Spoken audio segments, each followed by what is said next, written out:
if you're training for or considering your first 100-mile race, or maybe an ultra, or maybe even a marathon, I have something that I think is going to help, and something I wish I knew for that first time I finished 100 miles. The first time I finished it, the second time I actually won the race and set a course record at the time. It's since been broken, but it felt pretty good at the time.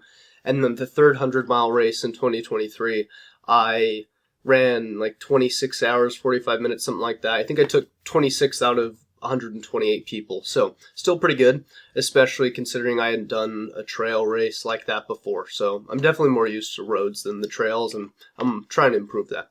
I wanted to explain something that I think is very helpful for the later miles.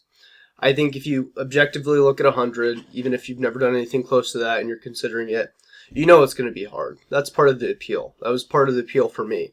The question of, can I do this? I know other people have, but can I do it? Can I do what it takes, or just gut my way through that? And there's definitely some pride that I think is valuable that comes and sticks with you after that finish of 100 miles. But even if it's 50 miles, or let's just say it's a distance you've never gotten close to, or it's new to you, this is something that I really wish I would have known that first time. And it's more of a mindset thing than a training thing. I have plenty of tips on training or running the actual race. The mindset I wish I knew is, or had at the time, was it's going to hurt. And I mean, we all know that, but I really want to hit a point on this and dive deep into it, because I knew 100 miles was going to be hard, right? It'd be foolish to think it's not. Or even a half marathon, if you've never ran a half marathon, it'd be foolish to think it's just going to be easy.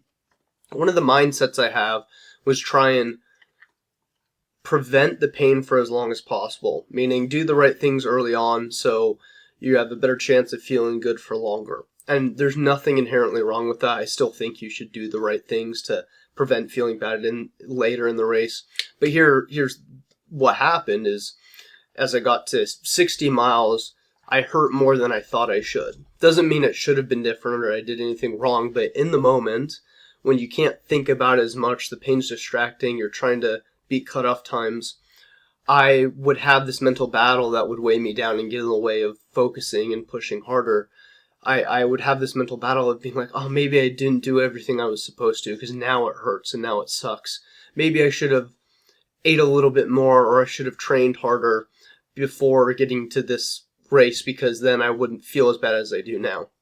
And so what I'm really getting at is the acceptance of it will hurt and that's okay. And it's easier said than done. Like, in the moment it's tough. But I wish I would have gone in with the mindset of, once it sucks, I'm just going to accept it. Because like I said, the mindset beforehand was, let me push that pain as far down the road as possible, try and make that happen closer to mile 80 than mile 60 than mile 40. And so when I won, and especially with that Zion 100 race that I just ran in 2023, I had an easier time in the moment when pain came up. It still sucked. I still wanted to sleep. I still wanted to finish the race and be over with it. But at least I was able to relax a little bit more. And obviously, a second time running a 100-mile race, you're going to be more prepared for that in the moment. But if you're considering it, or you haven't done it yet, what I'm hoping to get across is that you prepare yourself mentally for when it's tough, that you just accept and allow, opposed to beat yourself up. Because that's what I did. Mentally, I just dragged and was like, oh, maybe I should have done things differently. Maybe I could have been more prepared. Maybe I should have done another back-to-back long run, or more squats, or more time in the gym, stretching more, right? And at the end of the day, it's just going to be hard. Even pro athletes, people who have run tons of 100-mile races, know that it's going to suck. And I think with more experience, you end up getting those points and accepting it, opposed to fighting and feeling like you should have done something differently. So, yes, do the right things, prepare yourself, train, right? Just in the moment, if you've done the mental work beforehand, in the moment when that comes up, you can be more of like, I knew this was coming. Here I am. Instead of, oh, I should have done things differently. Maybe I wasn't prepared. And your first time running a 100-mile race or a marathon or half marathon, you're still going to doubt. Of course, that's part of, the game, and overcoming that. That's what makes it so amazing when you finish. I just want you to be able to, in the moment, not freak out and feel like you should have done things differently or you didn't do the thing right. Sure, maybe there's things to learn from after the race, but I think that's more of a conversation for me after I finish, so I can reflect back and learn from whatever. In the moment, you're there. So you might as well be there. And this kind of ties into that idea of presence and acceptance. And that's helped me a lot, for example, where if I take a wrong turn and have to backtrack a mile, here I am. It is what it is. Can't change it. And that mental and emotional stress, I think, is a lot harder to overcome when you're suffering so much, when you're sleep deprived, when you're so far into the hole in an ultra or whatever race it is.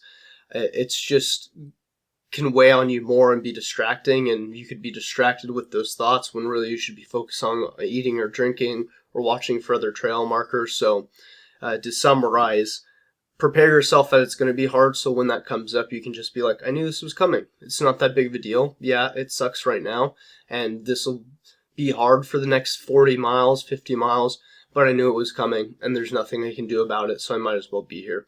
And that has helped me as I've matured with the ultra distances. And again, I think it's applicable for any race.